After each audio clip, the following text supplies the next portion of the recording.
네, 오늘은 사무엘하 13장 말씀, 이제 압살롬의 반란, 더 크게 얘기한다면 왕자들의 왕위 계승 쟁탈전이 벌어진 이야기를 이렇게 완곡하게 하고 있습니다. 그러니까 이 왕실은 우리가 볼 때는 굉장히 화려하고 아름답지만 그 내면에 들어가면 아주 천박한 이야기들이 넘쳐납니다. 권력이 있고 부가 있는 곳에는 그런 숨은 비화들이 많이 숨겨져 있다는 걸 알 수 있습니다. 일단 우리가 짚고 넘어가야 할 것은 다윗의 아들들입니다. 헤브론에서 낳은 아들들을 사무엘하 3장 2절에서 5절에 소개하고 있습니다. 6명의 아들을 얘기하고 있는데 6명의 부인을 통해서 낳은 아들들이죠. 헤브론에서 맨 먼저가 이제 암논이라는 아들인데 이스르엘 여인 아히노암으로 말미암아 태어난 첫 번째 장자였습니다. 그러니까 지금 이 사건의 배경이 되는 이 암논은 다윗 왕의 장자, 그러니까 왕세자였다고, 왕위를 이을 첫 번째 순서였다는 걸 알 수 있어요. 그 다음에 우리가 잘 알다시피 나발의 처였던 아비가일을 통해서 길르압이라고 하는 아들이 태어났는데 이게 이제 서열 두 번째인데 일찍이 죽고 맙니다. 그래서 왕위 쟁탈전에는 등장하지가 않습니다. 그 다음이 이제 세 번째가 바로 그스루왕 달메의 딸 마아가라고 하는 여인을 통해서 낳은 압살롬.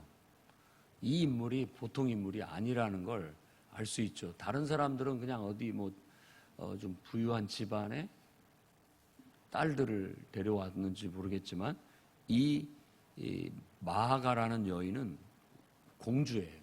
그술왕 달메의 딸이었기에 공주이고 또 뒤에가 바로 왕이라는 그술왕이라는 그런 배경이 있기 때문에 굉장히 귀하게 자랐을 것이고 또 용모도 아름다웠으리라고도 생각이 듭니다.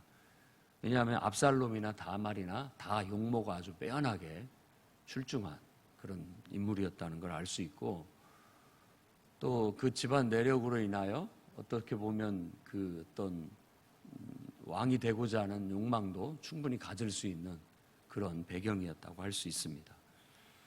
압살롬이라고 하면 그 이름은 좋습니다. 암논도 마찬가지고 암논이라는 이름은 아만이라는, 우리가 보통 아멘 아멘 하잖아요.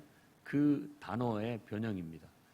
그렇기 때문에 신실한, 충성된 이런 의미를 갖고 있고 압살롬이라는 건 압은 항상 말하지만 히브리어에서 아비 이런 것들은 아버지를 말하는 겁니다.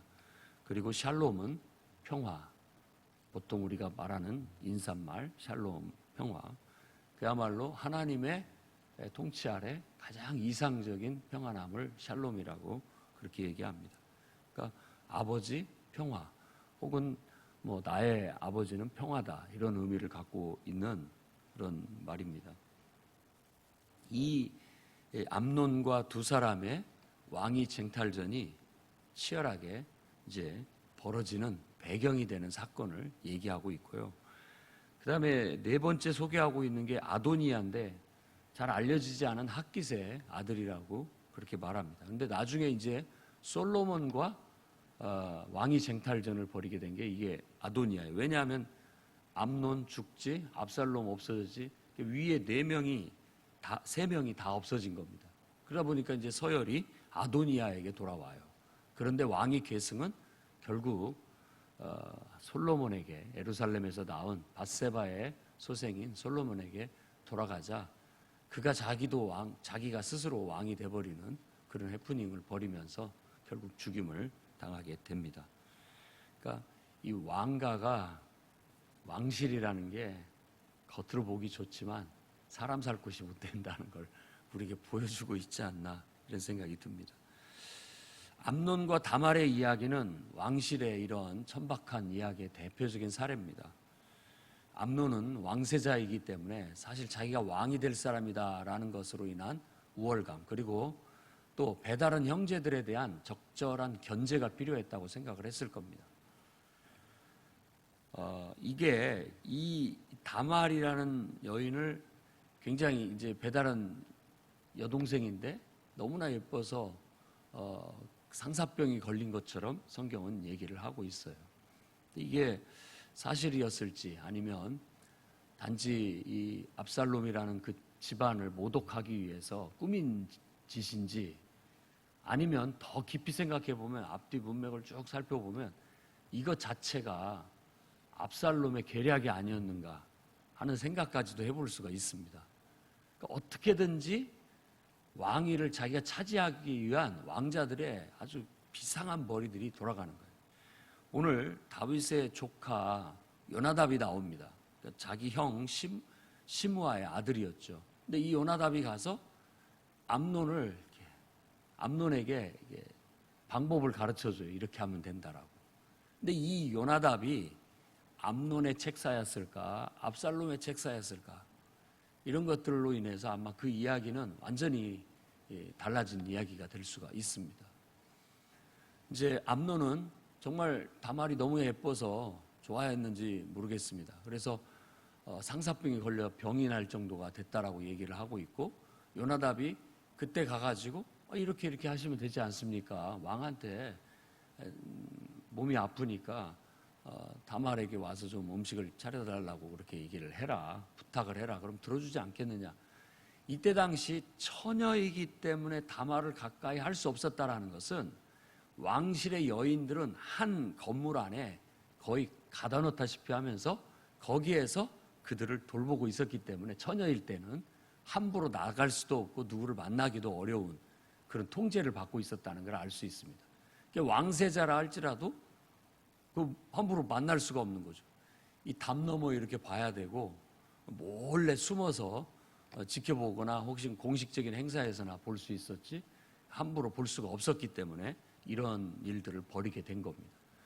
결국 그가 아프다는 핑계로 왕에게 그 허락을 받아냈고 결국 그가 와서 요리를 해 과자를 만들어 갖다 드렸는데도 와서 직접 손으로 먹여주라고까지 그렇게 하면서 수작을 벌여서 결국은 그 여인을 공주를 성폭행하고 맙니다.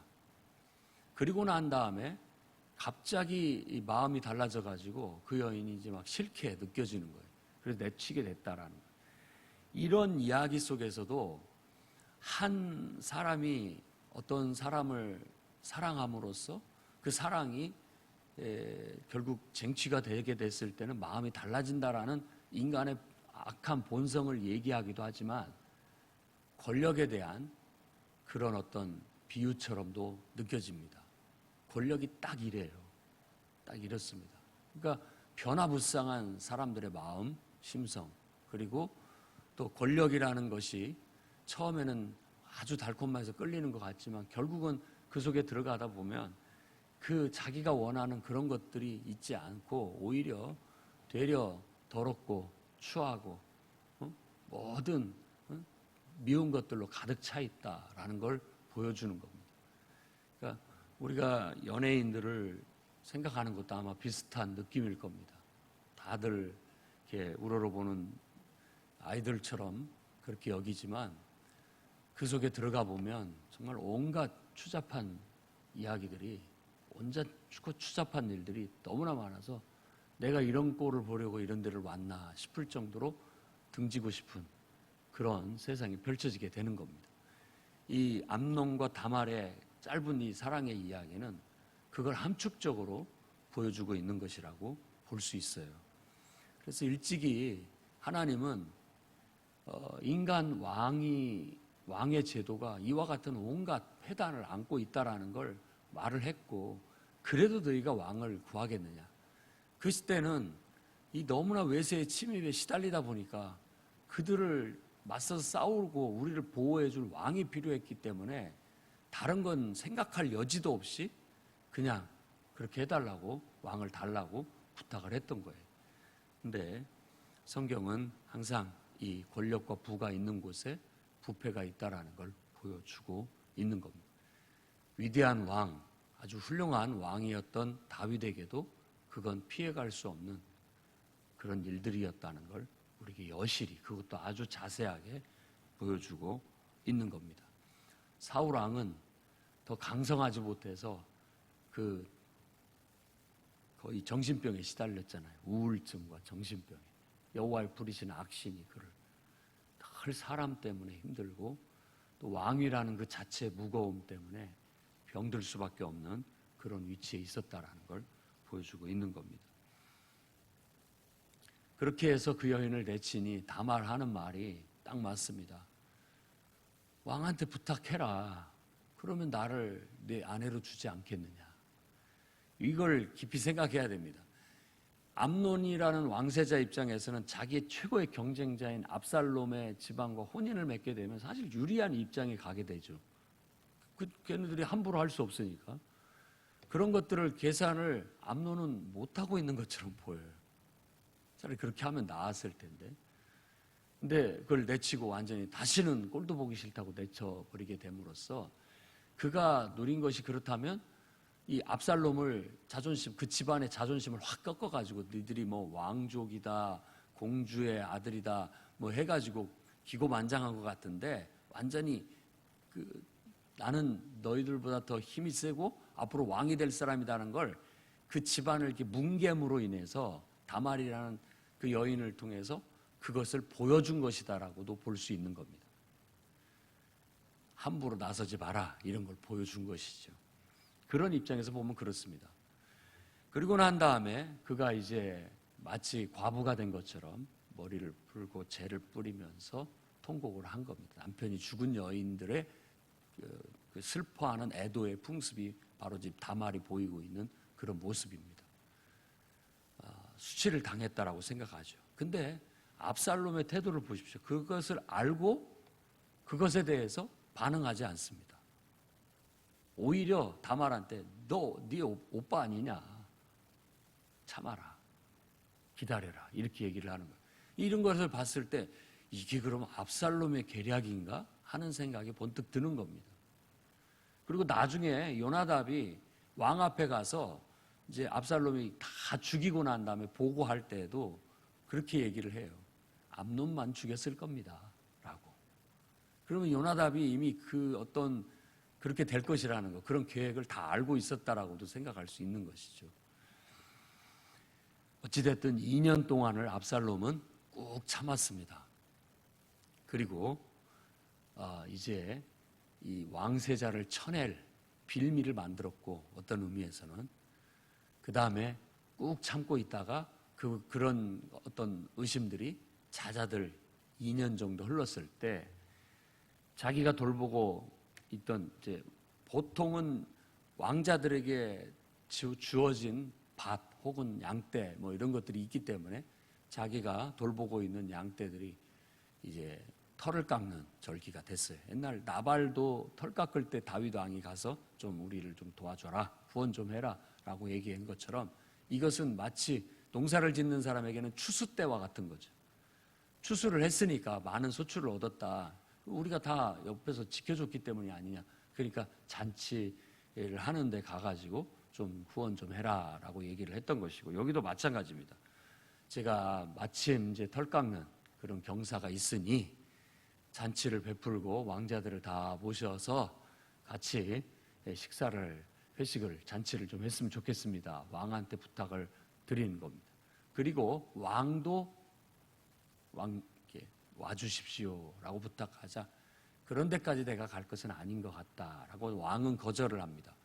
그리고 난 다음에 그가 거절하니까 그러면 왕세자라도, 왕을 대신할 수 있는 왕세자라도 꼭 보내주십시오 라고 부탁을 하니까 왕이 안 가니까 그럼 네가 내 대신 가라, 너라도 가서 자리를 빛내줘라 라고 그렇게 얘기를 해서 암논은 안 갈 수 없는 입장이 되게 된 거죠. 그렇게 해서 나머지 왕자들을 다 모아놓고 잔치를 할 때 이미 압살롬은 계획대로 암논을 암살할 계획을 가지고 잔치가 무르익었을 때 그를 죽이고 맙니다.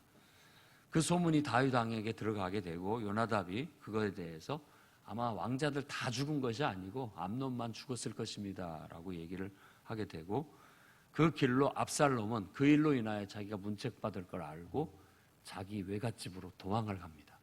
그술 왕, 북쪽에 요 기네렛 호수, 그러니까 요단 그 갈릴리 호수가 있는 그 위쪽에 있는 그 왕 그술이 바로 거기를 말합니다. 거기에 왕에게 가서 피신해 있게 되는데 거기에 3년을 지내게 된다라고 말합니다.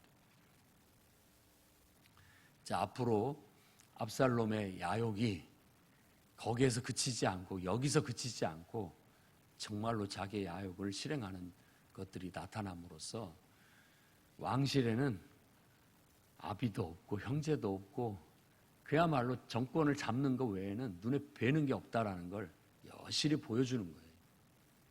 사실 마키아벨리가 쓴 군주론 같은 책에는 그런 내용들을 아주 잘 담고 있습니다. 권력을 잡기 위해서 무슨 짓이라도 한다라는 그런 식의 정치를 마키아벨리식 정치라고 얘기를 하는 거예요. 세상은 그렇게 돌아갑니다.